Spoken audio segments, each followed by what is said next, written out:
my chart plotter, if you look really closely, you can see it's got a shadow in the screen and there's a big bubble running right around the outside of it. That bubble's getting bigger and bigger. I think eventually this plotter is going to fail. In this video, I'm going to go over the complete installation of 2 Axiom multifunction displays. If you're thinking of installing Raymarine Axiom equipment, it really is quite simple to install.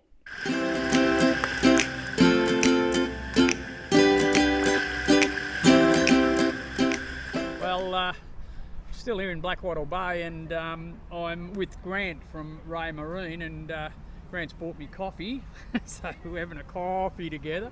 But he's also bought some gear down.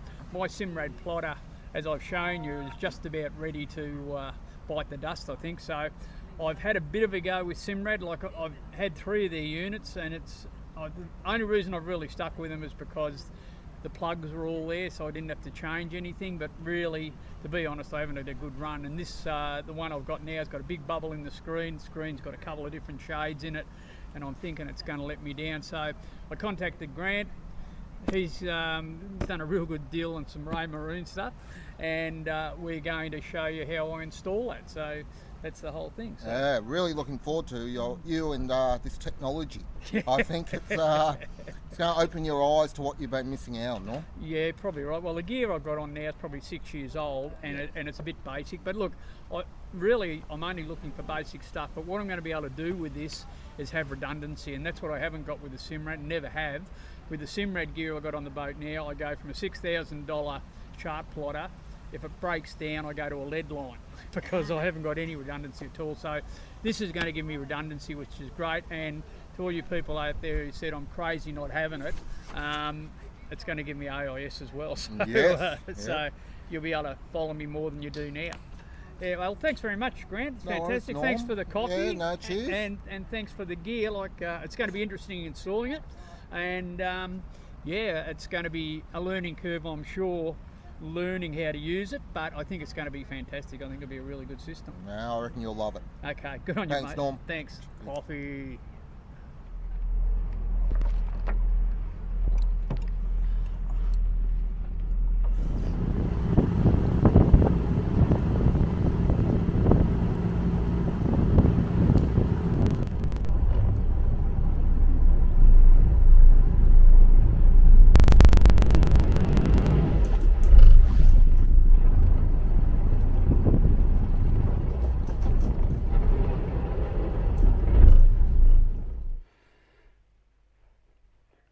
Well, we're tied up next to Bruce's place, and we've just brought the nav pack up into the workshop. We're going to have a look at it first thing. So pretty exciting going for this new lot of nav gear. Raymarine. Righty. Well, this box, I know what's in this one. This is the AIS. So the instructions are all online. Instructions online? Yep. You can get printed copies if you want, but I think we can probably get it offline. IKEA manual? Yeah, an IKEA manual. Yep. This is the AIS unit, so I've got a place for that to go. I've got a bit of pulling out to do before we do this, but that'll be the AIS transceiver. It's a Class B transceiver. Bruce has got the instructions. There's that part. Yep. This is the goodie box. I think that's just warranty or something like that. Well, be careful of doing this. Okay, so we've got cabling. That's a power cable, I'm pretty sure. Power cable and something else. data. Yeah. Yep. And MEA in, out. Yep, okay. Yeah. Yep. That's to go from your radio to this unit. Mm-hmm. Okay, and then your aerial will go, so one of these, so that goes to your radio, that'll take it over to the radio, and then your aerial will go in there. No, that's the GPS, sorry, your aerial will go in there. Yep. Okay. And that's your Now actual... that's a spur cable, so that'll go to the backbone.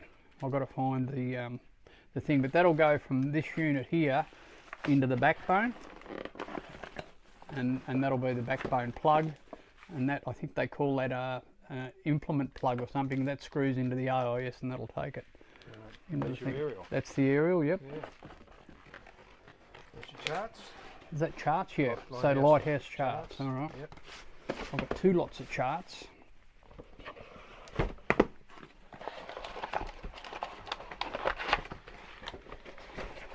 This is your GPS antenna. Yep. And apparently the unit does have its own antenna, but I think you get better reception if you mount this antenna on it. And the same thing, I'm going to mount that inside the boat instead of poking a hole through the roof. I think that is one of the multifunction displays, and these are the transducers, I think.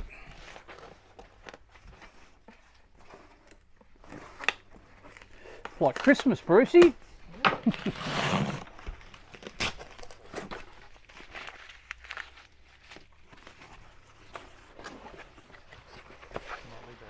Yep.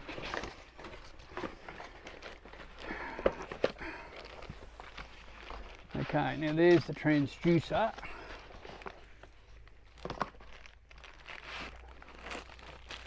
Now I've got 2 of these transducers.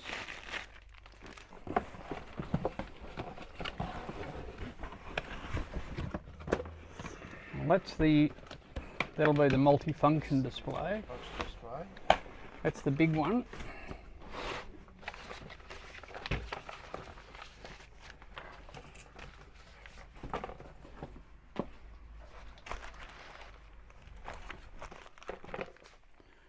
NMEA 2000, network, accessories. NMEA 013. Yeah. Yeah. Okay, so I'm just looking on the back of this, and it's got plugs for NMEA 2000 and NMEA 0183. So I think I'm going to be able to interface my automatic pilot with that 0183. I think, but anyway, we'll have to work that out. I was looking for the sealed bigger. So this display is, when we set it up, this is going to be my nav display. So that'll be for my charts and for navigation, and then the other multifunction display is going to be for my echo sounder, but they'll both be capable of doing both, so I'll have that redundancy there. Now what I should do is have a look at this too. So this lead here is for the transducer. So that's that one, isn't it, for sure, because it's got millions of pins on it. And then that goes down to that, and that must be the other end of this, I think. We'll have a look at that. I'm just going to make sure.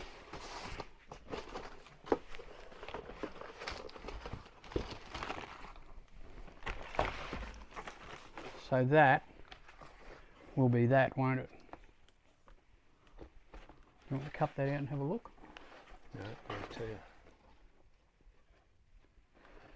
Yep, that's the match. So that's for that. That's for that. Yeah. So that's how you get the transducer into That screen. that. Yeah, that screen.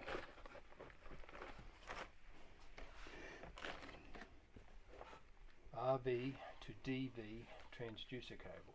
Yep.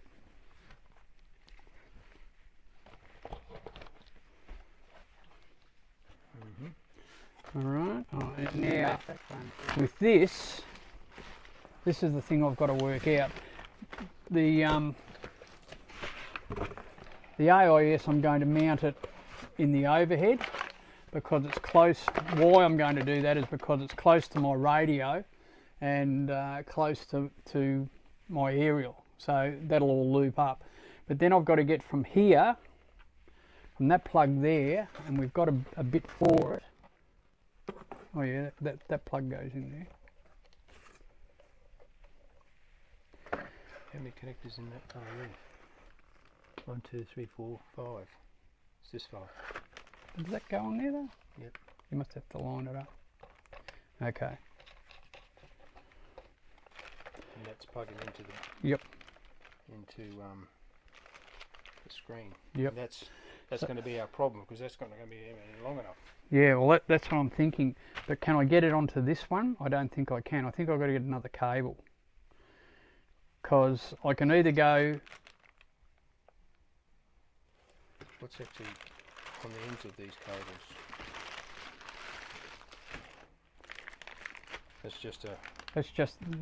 See, that Yeah. cable would do it. That'd run from the overhead down to the under the cupboard, Yeah, but it hasn't got this fitting on the end. Wrong plugs. Yeah. So we either need a joiner for that, or a longer one of these. So I can run that one. Well, I can't run this one, but I can run that one and that one to that. Yeah. But then I've got to get a longer one of these to run down to there. Yeah. So we need to find out what length we need and whether Raymarine make them. Yeah, they do. Well, they make all different sorts of lengths, so Yeah. you're pretty right there. But that is something I am going to need. Might jump on their website. It'll tell you on their website if they've got longer cables. I've seen that they have. And Will I leave that on there, or? oh, probably don't need to. Yeah, okay. We'll put all these. Really, we need to look at the length of that too, because that is your power won't be a problem. No, but the rest I don't think we need. The only one you might need is that silent, and what that is. Well, I'm thinking we might need these. I don't think you need anything because that goes through your backbone. But we'll check on it. Yeah. I'm just thinking your autopilot, whether any of this, if your existing autopilot's not going to talk to. But I don't think your autopilot's going to have to talk to the AIS. I think it's only got to talk to the screen. Screen, yeah.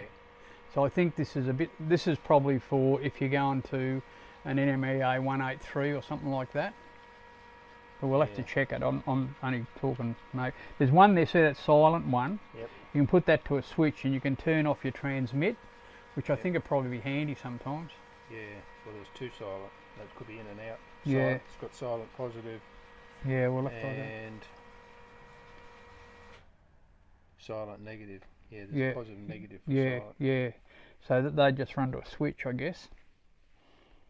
If you do get one of these, something we've just found, because we were reading our instructions, and it says you've got to program it through your computer, which we expected, but the diagram, a bit deceptive. It shows the USB cable, what appears to be going into the bottom of the AIS unit, but we of course went looking for that and couldn't find it.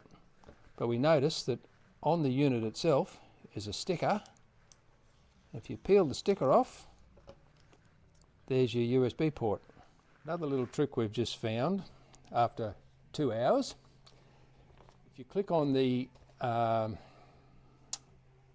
AIS software, which you're going to need to do your programming, it'll open your website up, but it'll open up an American website. Now, we didn't see that little flag in the beginning. Now, you can search that website for 2 hours like we did and not find it and start cursing, but you'll need to go up to that flag, click on that flag, select Australia, give you a completely new website, and then you'll be able to find the actual AIS software. The reason behind this is in America only the dealer can install that software and program your AIS, whereas in Australia you can do it yourself. So a bit of a trap. If you don't actually change the website to the Australian website, you're not going to find that software.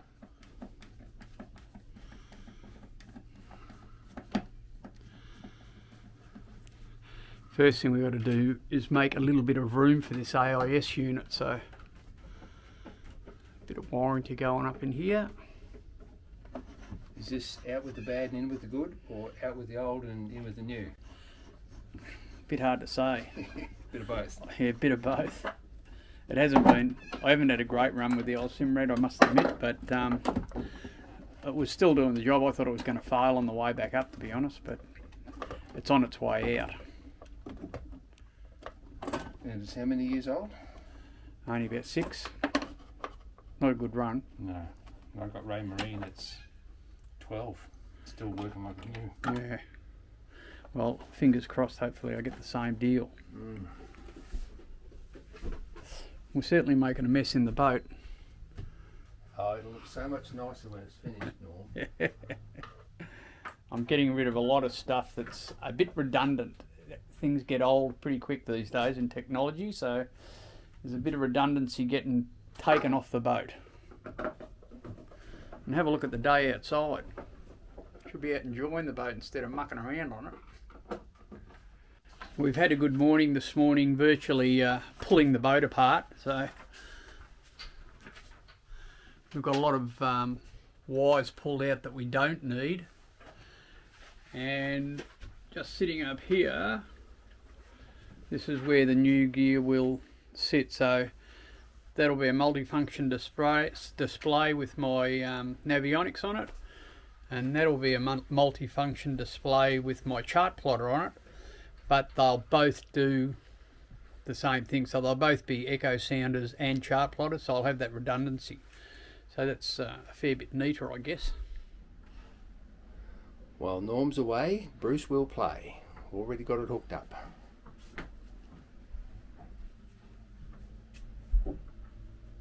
Around the back. All connected. Surprise, surprise.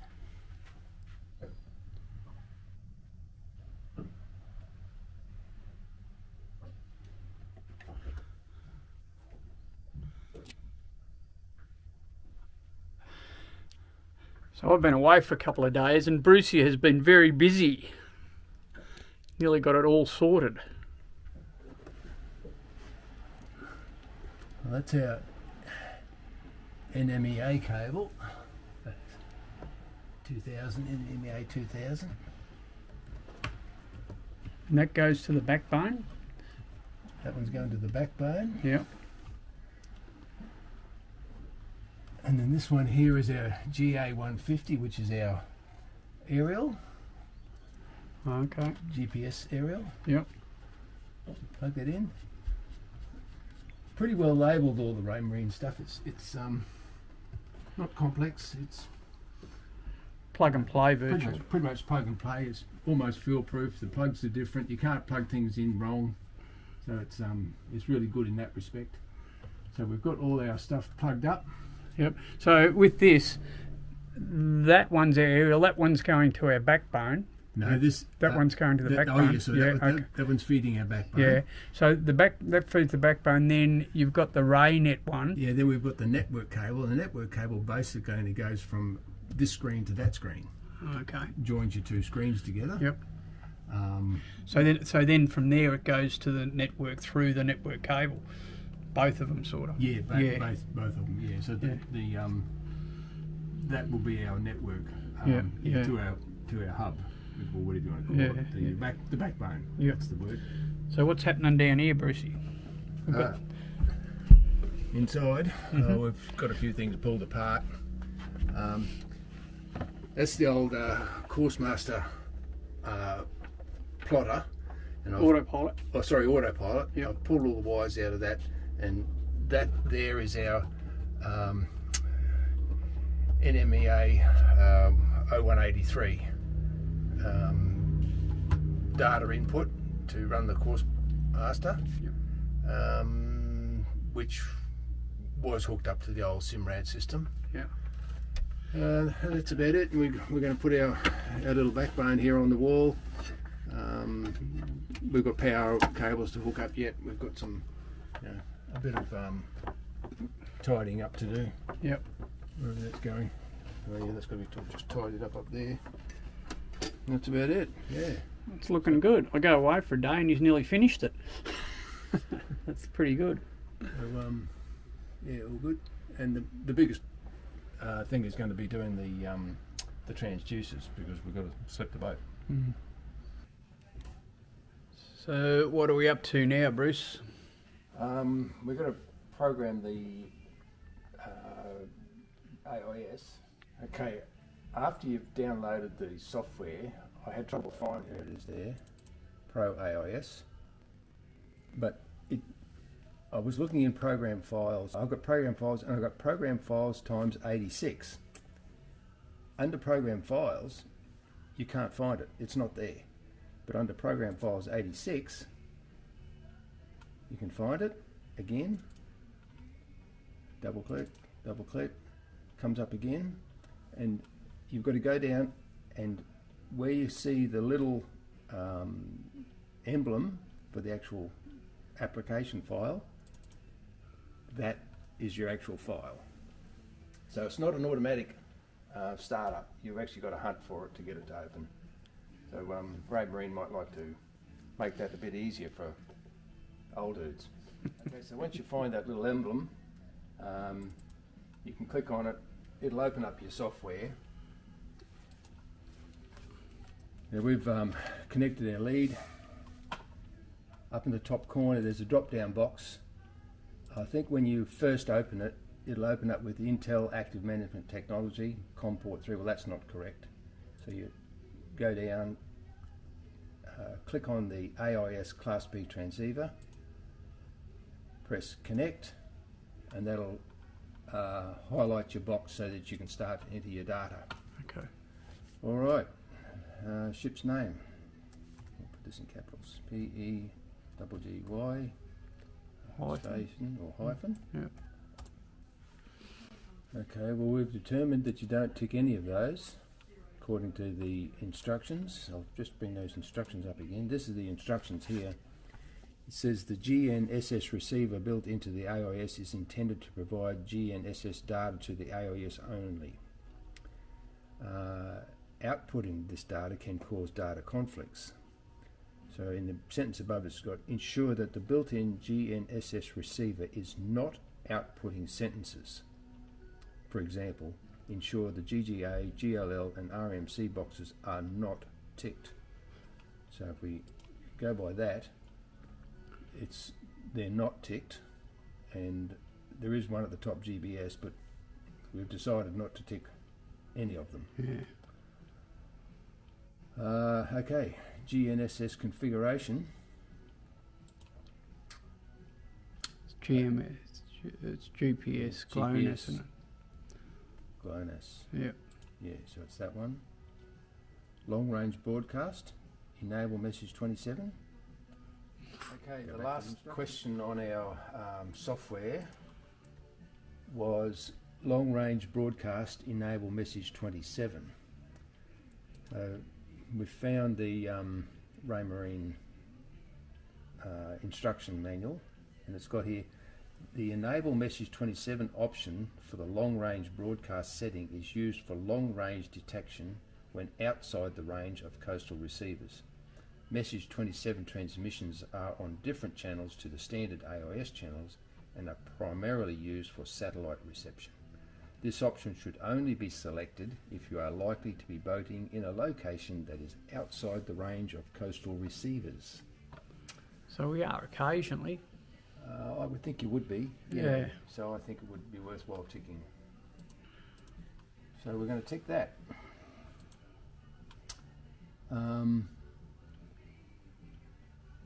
then, according to the instructions, we click Write Configuration. Yeah. For US customers only. Yeah. You're about to program the MMSI of this unit. You cannot change this value once programmed. Program. I guess that's it. But is it doing something or? No idea. Nothing's flashing. No message. Let's go back to the instructions.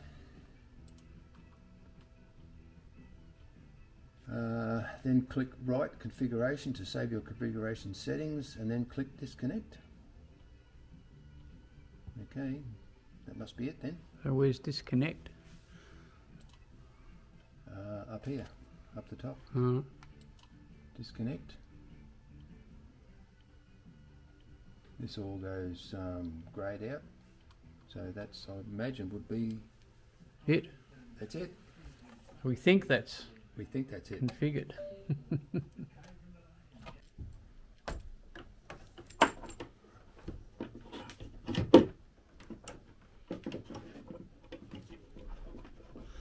Well, it's very neat up here, considering what it was before.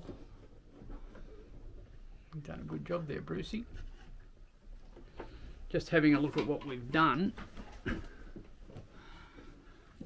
That will be our AIS antenna, and Bruce is just connecting all the fittings up to the AIS now. And then over the other side here, that'll be the antenna for the multifunction display.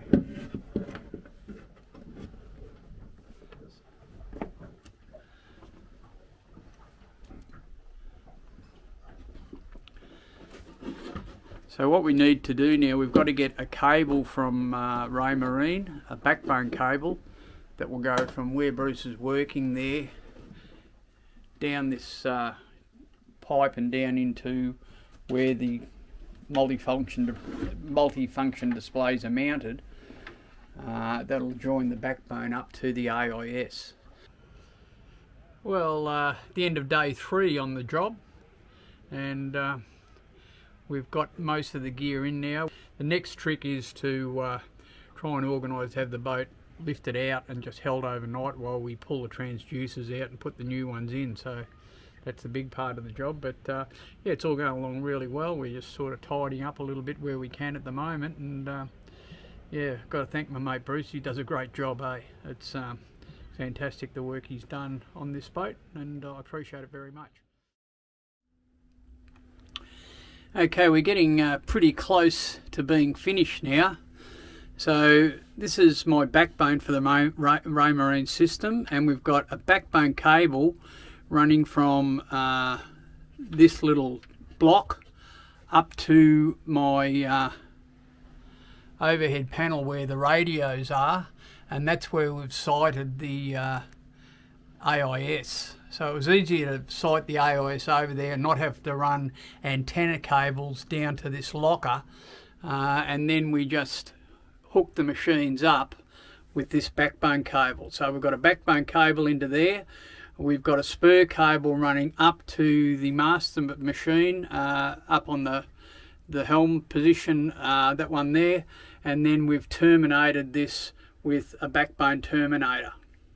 That's where we mounted the AIS unit up in the overhead, and we did that because it's a very short run to where the radio is situated, just there, and it keeps our coax up to the mast nice and short.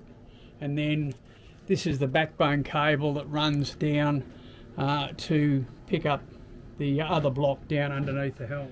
So there's the two units, the Axiom Pro. That's a 9-inch screen. That will be for my chart plotter. This is the Axiom 7, and that will be for my depth sounder. Before I do switch them on, I'm just going to have a look on YouTube and just have a look at what setup videos I can find learn a bit on how to set them up. I have got a start manual here from Raymarine. I can read through that as well, but there'll be a bit to learn from here on in, I'd imagine. So I'll just have a bit of a read up first, get a bit of an idea of where I'm going with it, and then we'll fire the machines up and see what we're getting.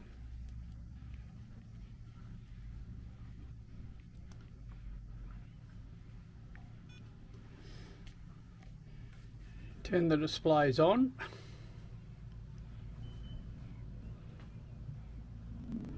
Now I've put the Lighthouse SD card in. It's in under this little door here. You really need a fine screwdriver just to pop that open.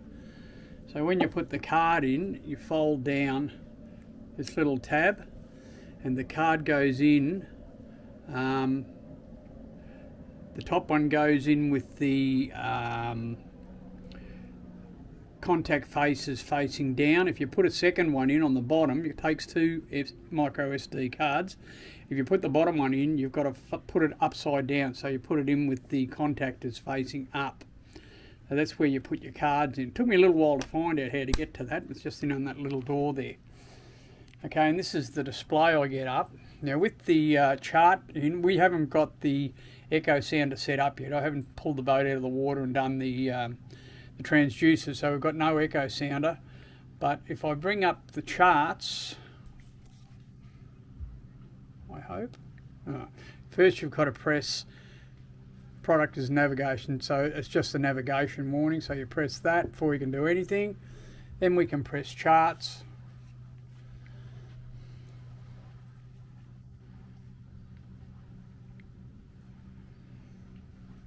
Record depth and position data to your SD card in order to create real bathy contours. No, I won't do that just yet because we haven't got the echo sounder in. Okay, so that's that one. On this one I can come over here and press charts as well. That's all we'll get because we haven't, as I said, we haven't got any transducers hooked up to these yet. So that's how I've got them. What I could do, the home screen takes you back to the menu, so I could have that as a split chart at the moment. So that'll give you a large scale and a small scale chart. But eventually what I'll do when we have the depth sounders or the transducer set up, this will be my echo sounder, this will be my chart plotter. That's how I want to run them. But I will be able to run them doing both jobs because they're connected in a network. Now something I haven't been able to do so far is get my AIS working. So I've got a problem there.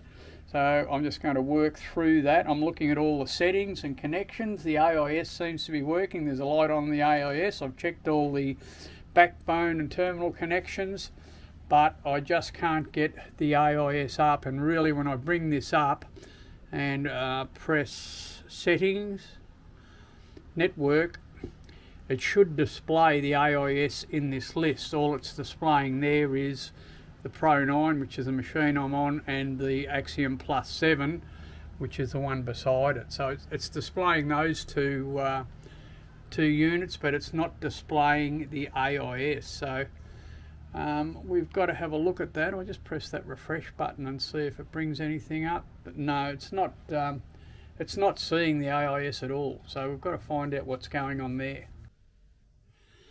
Okay, I've fixed the AIS problem. You can see we've now got AIS targets on the screen.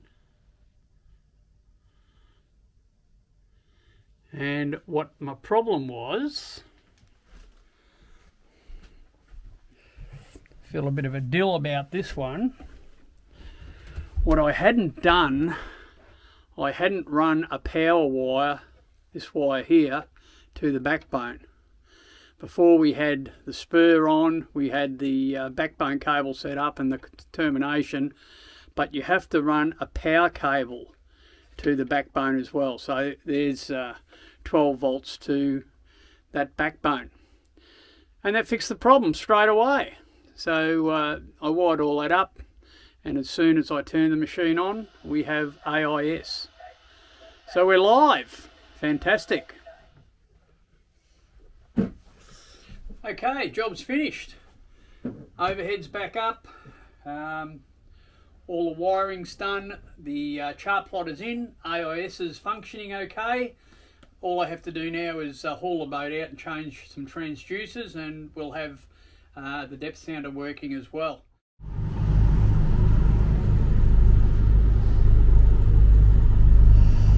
So a little trip up the creek with the new plotter working. And once we get up there, we'll get these transducers in, and this one will be a echo sounder. So I don't have any depth at the moment, I just got to watch my nav. But we'll haul out and get those things fixed while we're out in the hard. I looked at all my options, and I'm just going to skip up to Horizon Shores. It's very close to Bruce's. They're going to haul me out there for the weekend, and I'm going to do the transducers. That's the main plan. But while I'm out, I feel I may as well do a bit of an anti-foul as well.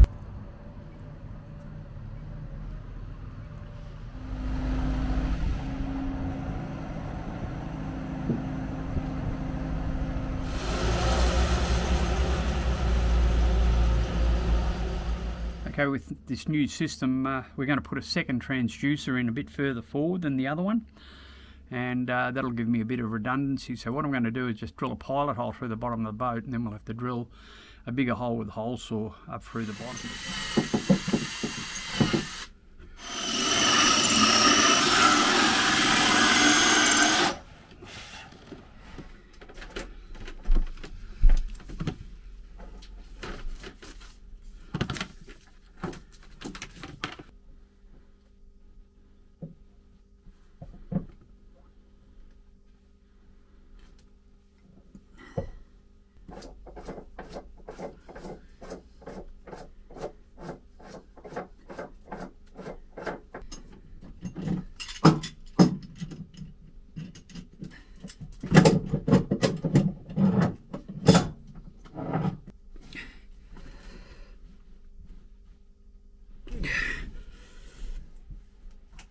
You reckon it's pretty good, Brucey?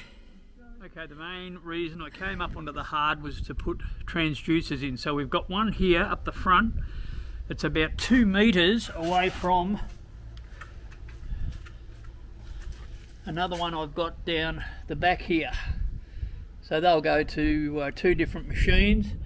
There's a hole here that we had to repair where one of the old transducers was. So that's been bogged and filled. Bit of glass on the top. I just got to fair that, and there'll be some anti-foul going on that before she goes in the water. So that was the main job. But while I'm up here, I have anti-foul.